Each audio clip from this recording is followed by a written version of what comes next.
Once upon a time, there lived a very beautiful woman who lived in the quiet city of Enugu.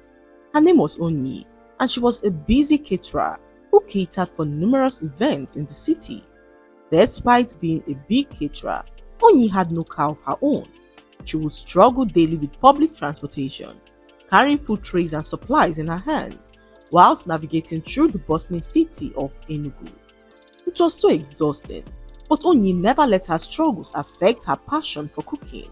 One day, she was hired to cater for the exclusive dinner at the residence of Chief Emeka Okafor, one of the wealthiest men in the city.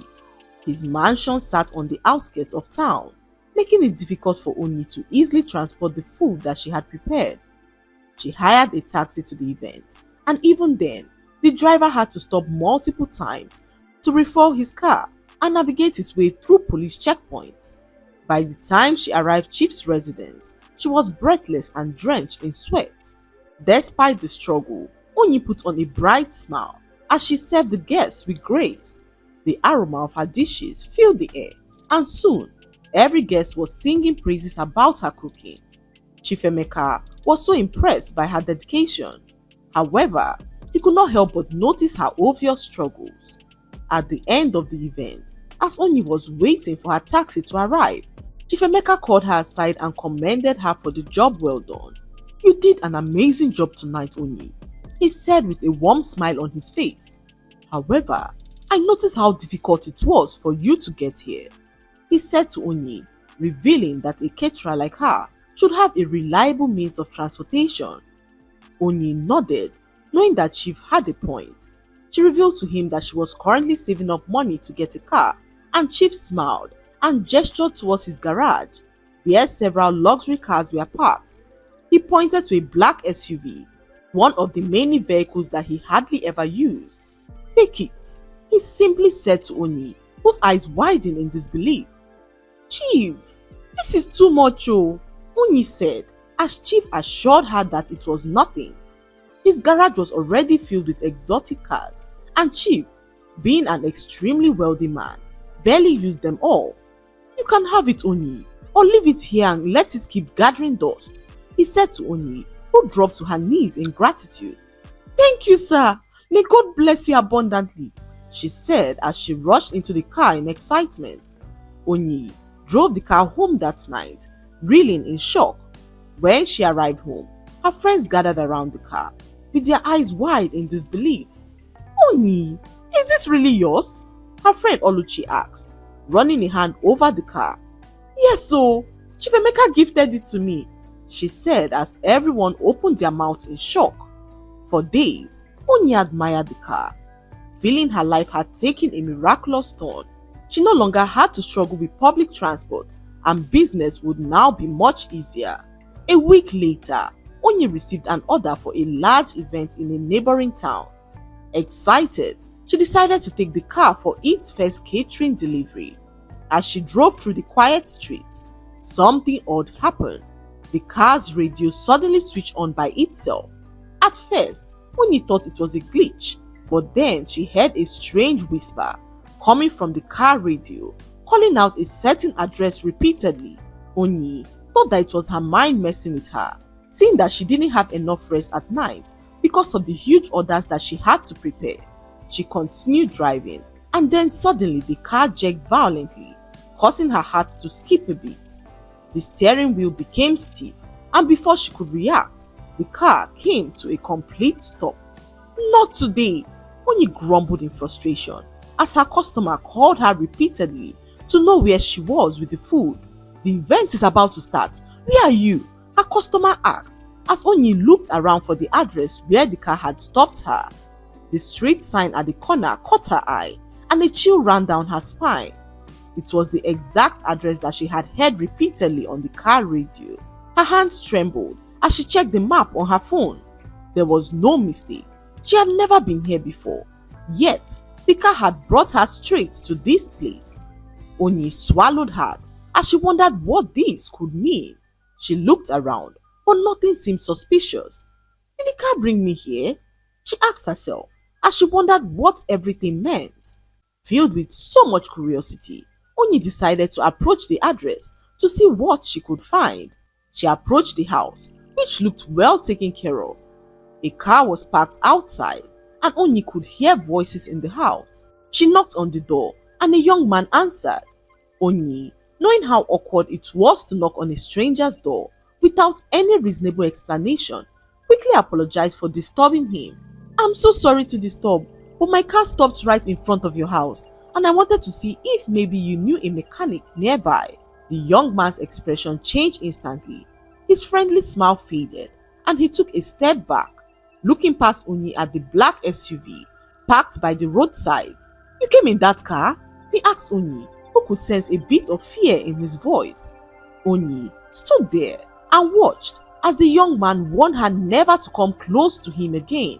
He banged the door to her face, leaving Onyi in complete shock. Onyi stood there frozen, staring at the closed door. Her heart pounded in her chest. What just happened? Why has this man reacted like this? She asked herself as she turned back to her car, feeling so uneasy. The road was quiet, the air thick with tension. Something was definitely wrong, and Onyi could sense it. Taking a deep breath, she pulled out her phone, which was now ringing. Onyi picked up the call and heard a strange voice, which commanded her to run. Filled with so much terror, Onyi rushed to the car, and immediately the car came on. She drove quickly to the venue and met her angry customer, who glared at her angrily with her arms crossed. "Onyi, what kind of behavior is this?" the customer said angrily as Onyi stammered an apology to her and began to unload the food from her car. Onyi could feel a cold sweat trickle down her back. Her entire body was filled with extreme fear as she pondered on what to do. The thought of driving the car back to her house terrified her greatly, but Onyi was left with no choice. She could not abandon the car in her customer's home, but knew that she had to do something about it. She summoned all the courage that she could get and got into the car, deciding within herself to return it to Chief. As she drove the car along the road, Onyi felt a strange movement in the car. She tried to figure out what was happening when hundreds of worms crawled from beneath the car and covered her entire body. Onyi was so terrified. She screamed at the top of her voice as she swept the car uncontrollably. Her vision blurred with fear, and her hands shook as she tried to maintain control of the steering wheel. The worms crawled over her arms, her face, her legs, everywhere. Their tiny cold bodies sent chills down her spine. She slammed her foot on the brakes, and the car screeched to a stop in the middle of the road. Panting heavily, she threw open the door and jumped out, brushing frantically at her body, but when she looked down, there was nothing. No worms, no movement. Her chest rose and fell rapidly as she tried to catch her breath. Was she losing her mind? The car's headlights flickered, and then the voice returned. "Get in," it said, as Onyi gasped, stepping away from the car. She turned to run, but her legs refused to move. It felt as though something was holding her in place. Tears welled up in her eyes. She had to get away. She had to take the car back to Chief and demand answers. Summoning every ounce of courage, she forced herself back into the car. The moment she sat down, the doors locked automatically. She pounded on the window, screaming, but there was no one around to help her. Then, the car started moving on its own. Onyi clutched the steering wheel, but it wouldn't turn. The pedals wouldn't respond too. She was trapped. The car picked up speed, heading straight for the outskirts of town. She had no idea where it was taking her until the car came to a complete stop. To her amazement, Onyi found herself back at the strange house from earlier. The car was parked in front of the house. Onyi could feel her hands tremble as she sat in the car staring at the house, whose doors seemed to be slightly open. Slowly, she stepped out of the car and walked towards the house. Onyi could hear her heart beating through her chest. She arrived at the door and gently pushed it open for her to walk in. The house was completely silent as Onyi made her way through the hall as she moved from one room to the other. Onyi could not understand why the car had brought her to the house again. Was there something that it wanted her to see? Or was there some unfinished business tied to the house? She thought to herself. when suddenly she heard a car pull over in the driveway. Onyi rushed to hide, as she couldn't let whoever it was find her wandering around the house. She hid in the wardrobe as the door of the house shut close from the distance. Onyi could not risk being caught. She held her breath as she peeped through the wardrobe door, hoping to see or hear something, when suddenly the bedroom door swung open and the young man from earlier walked in. He looked so terrified as he dialed a number on his phone. The phone rang repeatedly, and after several trials, the person on the other end picked the call. Onyi could feel the tension in the room. She wished she could hear what they were saying, but they spoke in a different language that made it impossible for her to understand. The man's hands trembled as he spoke. His voice was filled with fear as he kept glancing towards the window, terrified. Onyi remained completely still, her heart pounding in her chest. She dared not to move, as she could not risk being caught. Then the conversation stopped, and the man immediately grabbed his keys and left the house. Onyi could not beat the feeling that something was up. She jumped out of the wardrobe and peeked through the window, where she saw the man staring at the car in terror. Onyi's breath hitched. She ducked behind the curtains, watching as the man cautiously circled the black SUV, his expression filled with fear and uncertainty. His fingers grazed the hood as he stepped back as though the car might come alive at any moment.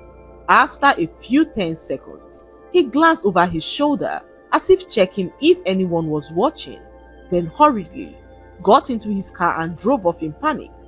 Onyi let out a shaky breath. She had to know what was going on.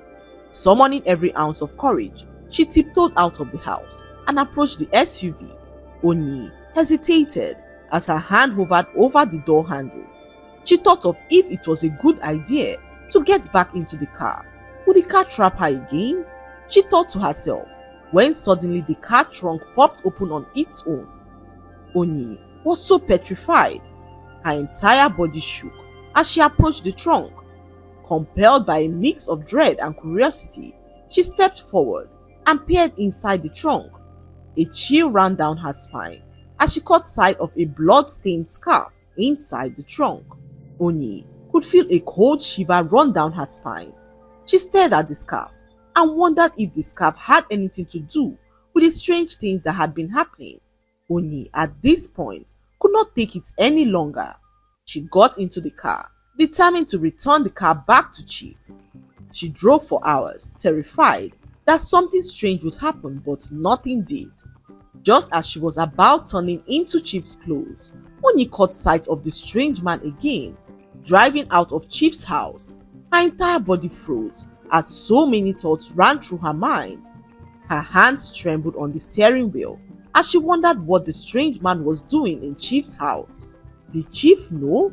What connection did they have? These were the questions that lingered in Onyi's mind as she decided to return home to think things through. She needed to gather more information before confronting Chief. That night, sleep eluded Onyi. She tossed and turned in bed as the events of the past few days replayed in her mind. The car, the strange man, the address, it was all connected, but Onyi could not figure out how. By morning, she decided to visit the one person who she believed would have answers. Onyi drove the car hesitantly to an old mechanic whose name was Babajide, a well-respected man in the city who had great connections and access to information.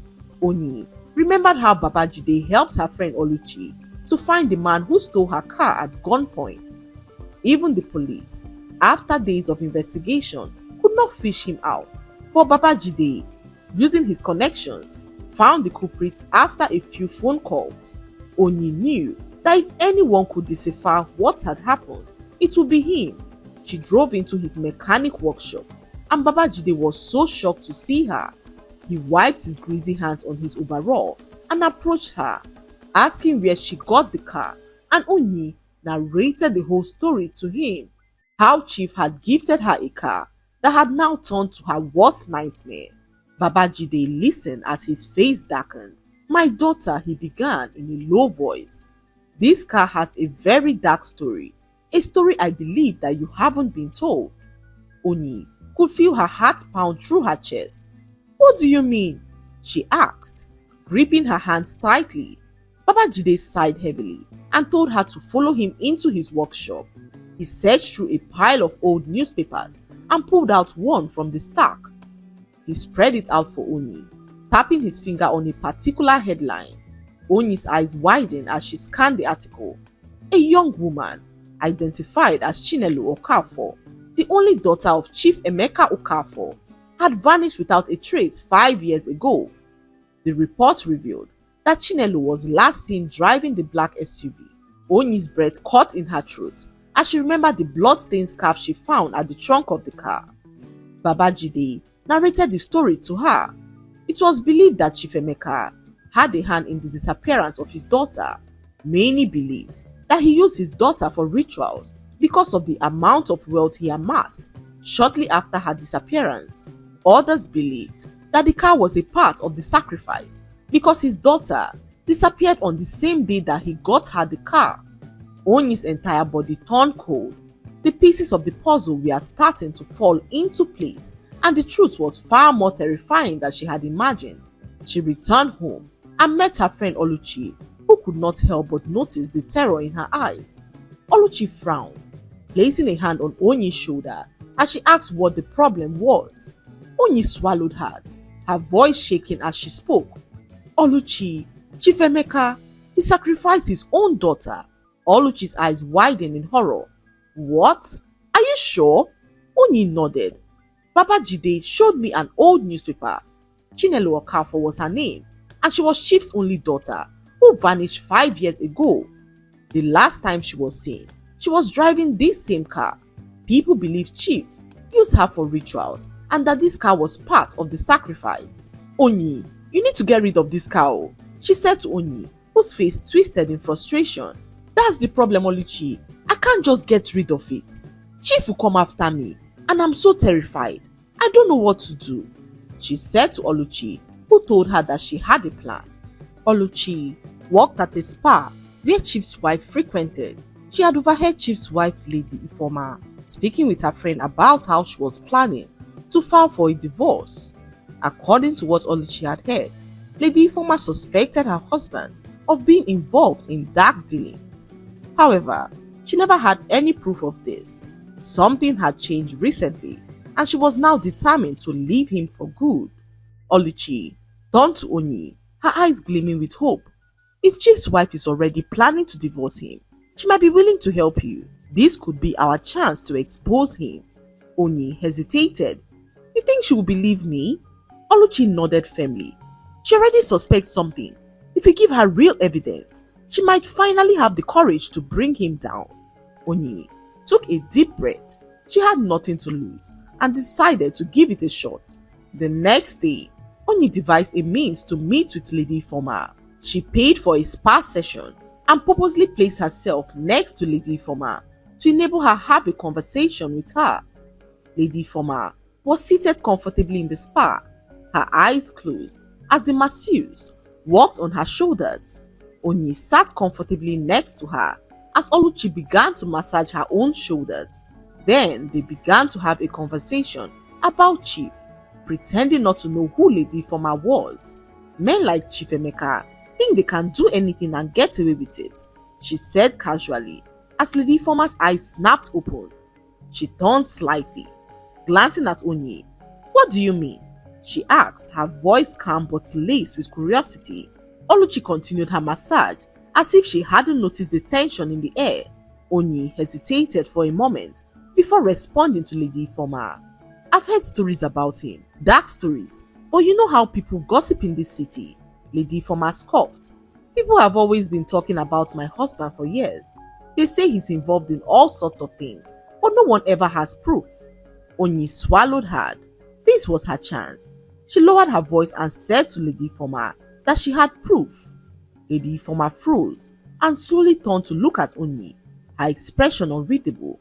What proof? Oni's hands trembled slightly. She leaned closer.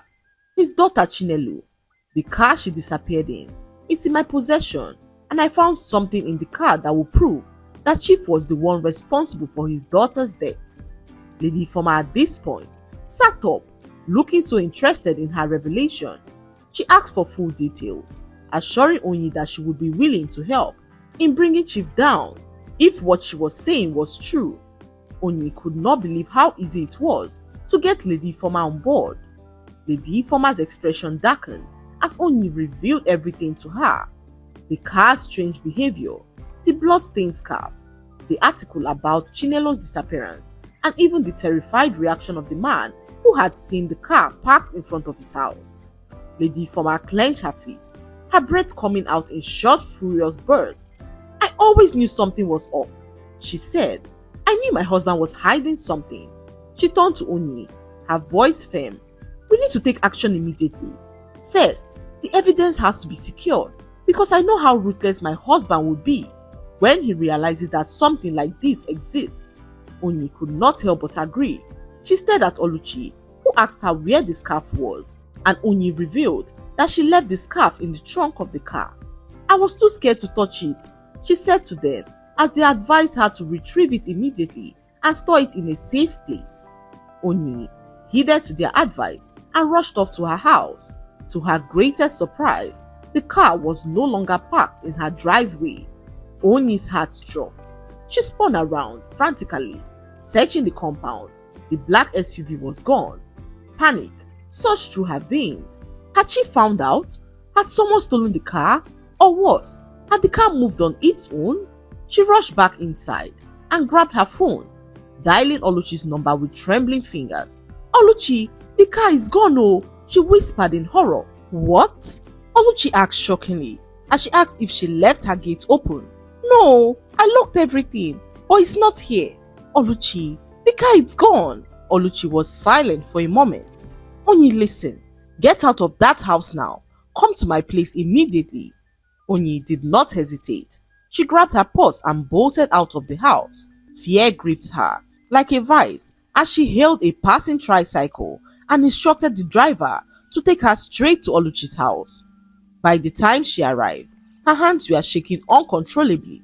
Oluchi pulled her inside and locked the door. "Did anyone see you?" Oluchi asked, as Onyi shook her head, her breath ragged.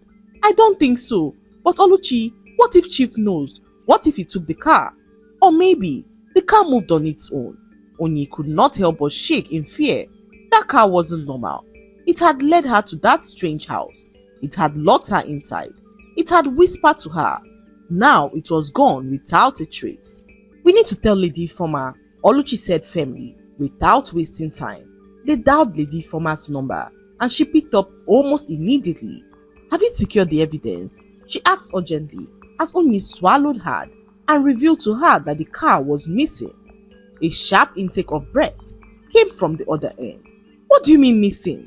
"I parked it at my house. It was there, but now it's gone." Lady Ifeoma's voice dropped to a whisper. She urged Onyi to hide, revealing that her husband had been acting strangely since morning. He left the house in a rush this morning after receiving a phone call. Lady Ifeoma said to Onyi, who felt a lump form in her throat. She was so terrified of what Chief would do to her and began to think of what to do next. Just as they sat there confused, Lady Ifeoma called up her phone again to reveal that Chief had sent some men after them. "Onyi, listen to me. I think my husband sent his men after you. You need to disappear," she said as she hung up the phone. Onyi and her friend Oluchi began to tremble. They could not let Chief's men meet them in the house, so they picked up a few items and scampered for safety. Just as they were about running out of the house, a group of armed men stormed into the house and caught them. Onyi and Oluchi froze as the armed men stormed in.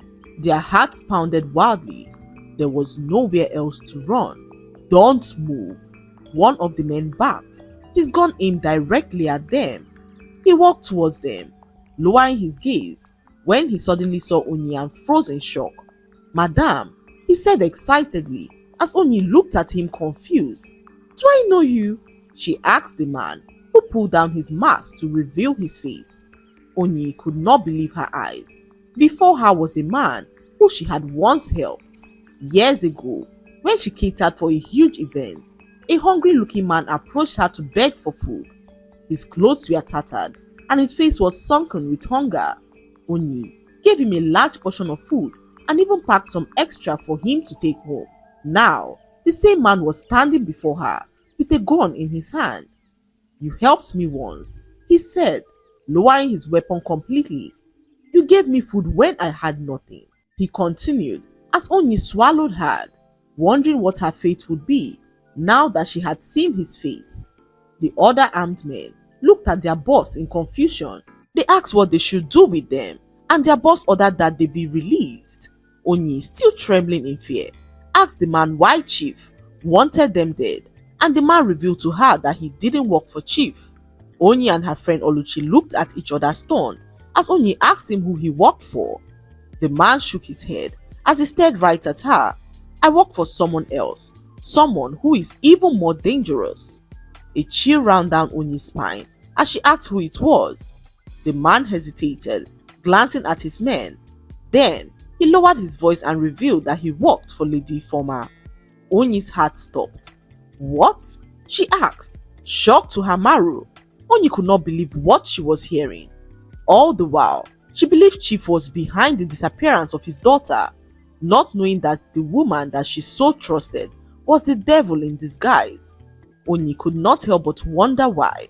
Chief Emeka is the one everyone believes is responsible for Chinelo's disappearance. The man shook his head as he looked her right in the eyes. That's what she wanted everyone to believe. "You mean Lady Ifeoma was behind it all?" The man nodded in agreement. Lady Ifeoma planned everything. Chinelo was never really her daughter. Onyi felt the air leave her lungs. "What do you mean?" The man's face was grim. "The day Lady Ifeoma gave birth, she lost her child. The baby didn't survive, but no one knew, not even Chief. She paid off a nurse at the hospital to switch her dead child with another newborn baby." Onyi's knees felt weak. She stumbled, gripping Oluchi's arm for support. The man continued. "That newborn was Chinelo. She was never really Chief's daughter, but Chief loved her like she was. He adored her. He raised her with so much love and affection, whilst Lady Ifeoma was filled with jealousy." Onyi felt sick. She was jealous of her own daughter? Onyi asked shockingly, as the man corrected her, saying that Lady Ifeoma was jealous because Chinelo wasn't her daughter. Chief favored Chinelo over everyone, including his own wife. He wrote his will and left everything to Chinelo, and Lady Ifeoma could not stand the thought of a complete stranger inheriting all that her husband had worked for. Oluchi gasped. "That's why she killed her?" The man nodded. Lady Ifeoma could not stand it. She had lived in Chief's shadows for years, and now everything was about to go to a girl who wasn't even her real daughter. She knew she had to eliminate Chinelo before the truth came out. Onyi clutched her chest as she asked about the haunted car, and the man revealed to her that Chinelo was killed inside that car. "I was there when it happened, and it was so painful to watch." Tears welled up in Onyi's eyes as she wondered how wicked a woman would be to kill a child that she raised as her own. She had to make Lady Ifeoma pay for her wrong and pleaded with the man to help.